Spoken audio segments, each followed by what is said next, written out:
நகை கடன் விவகாரத்தில் ரிசர்வ் வங்கி விதித்திருக்கும் புதிய விதிகள் பற்றி மக்கள் சொல்லும் கருத்துக்களை பார்க்கலாம். நார்மல் பாப்புலேஷனுக்கு எப்படி அப்ளை ஆகும்னு தெரியல. ஏன்னா 24 கேரட் நகை வச்சா கூட அது 22 கேரட்டான அமௌண்ட் தான் எடுத்துப்பாங்க. அதே மாதிரி சில்வருமே வந்து 1 kg கிட்ட தான் வந்து அடகு வைக்க முடியும்னு சொல்லியிருக்காங்க. நிறைய ப்ரூஃப்ஸ் எல்லாம் கேட்க ஆரம்பிச்சிருக்காங்க. ஸோ இது நார்மல் பீப்புளுக்கு எப்படி ஒத்து போகும்னு தெரியல. ஸோ அவங்க ரீகன்சிடர் பண்ணாங்கன்னா கொஞ்சம் நல்லா இருக்கும். இப்போ பெண்களுக்கு ரொம்ப இது ஒரு எப்படி சொல்ல ஒரு ரொம்ப பாதுகாப்பற்ற செயலா இருக்கு. அவன் அடிச்சுட்டு போய் ஒரு பேங்க்லயோ ஒரு சின்ன அடகுகள்லயோ போய் அடை வச்சிடுறான். ஆனா இனிமேல் அது வைக்க முடியாது. ஏன்னு கேட்டீங்கன்னா, இப்போ ரிசர்வ் பேங்க் ஆஃப் இந்தியா என்ன ஒரு நாம்ஸ் கொண்டு வந்திருக்குன்னா, இப்ப நம்மளோட சொந்த நகையா இருந்தாலும் நம்ம போய் அடகு வைக்கணும்னாலும் அவங்க உரிய ஆவணங்கள் இப்ப எல்லாமே கொடுக்குறாங்க. அது இல்லாம நம்மளால அடகு வைக்க முடியாது. அப்ப அவன் திருட்டு நகையை அடவே வைக்க முடியாது. நகைக்கு வந்து நாங்க 100% நகை வந்து இப்போ உதாரணத்துக்கு வந்து 70,000 ரூபாய்க்கு வாங்கினோம்.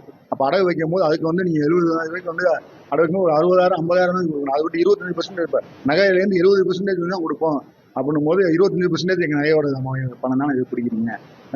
அது மட்டும் இல்லாம வந்து நகை வைக்கிறதுக்கு வந்து உரிய ரசீது கேட்குறீங்க. இப்போ ரசீதுக்கு எங்கே போவோம்? நாங்கள் இப்போ பழைய நகையை வச்சுருப்போம், வீட்டில் வாங்கி வச்சுருப்போம், பழசாக இருக்கும், பாட்டியாக இருக்கும், தாத்தாலாம் இருக்கும்.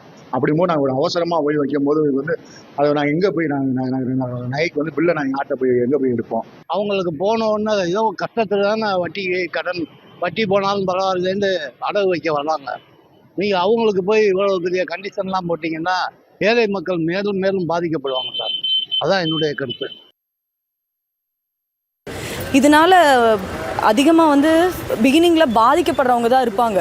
இந்த ரூல்ஸ் அமல் வந்து அதனால பெனிஃபிட்ஸ் இருந்தாலும் ஸ்டார்டிங்கில் சஃபர் ஆகுறது பார்த்திங்கன்னா middle class family and lower middle class family people.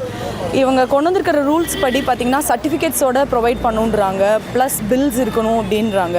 So government இதுக்கு வந்து கொஞ்சம் டியூரேஷன் கொடுத்தா இது எல்லாமே வச்சு பண்ணலாம். ஆனால் இதோட பெரிய இன்னொரு ட்ராபேக் என்னென்னா 75% தான் லோன் வந்து அவங்க ப்ரொவைட் பண்ணுவேன் அப்படின்னு சொல்லும்போது அப்போது கோல்டு வந்து கடன்னு ரேட்டு வந்து அதிகமாகிட்டு போகுது. பட் அதனால் இப்போ நமக்கு அது பெனிஃபிட்ஸும் அதிகமாக இருக்கும்னு middle and lower middle class people நினைக்கும் போது இது ஒரு பெரிய ட்ராபேக்காக தான் இருக்கும். இந்தியா பார்த்தீங்கன்னா கோல்டு லோனுக்காக ஃபஸ்ட்டு வந்து 90% கொடுத்துருந்தாங்க. இப்போ 75% கொடுத்துருக்காங்க. இது பொதுமக்கள் மத்தியில் ரொம்பவே சிரமமாகவும் கஷ்டமாகவும் இருக்குது. எந்த ஒரு ஏதாவது நகை எடுக்கணுமானாலும் அதுக்கு எந்த பில்லு கேட்குறாங்க. 916க்காக பில்லு கேட்குறாங்க. நாங்கள் எதாவது கிஃப்ட் பண்ணணும் அப்படின்னாலும் அதுக்கான ப்ரூஃப் நீங்கள் வச்சுருந்தா மட்டும் அதுக்கான பில்லு கொடுங்க அப்படின்ற மாதிரி பொதுமக்கள்கிட்ட சொல்லி ஒரு ஏற்கத்தக்கதாக இல்லை. 916 சர்டிஃபிகேட் வேணும்னு கேட்குறாங்க. இது இல்லாமல் மக்களை போட்டு ரொம்பவும் தொந்தரவுப்படுத்துகிறாங்க. அவங்க ரொம்ப வேதனையில் இருக்கிறாங்க.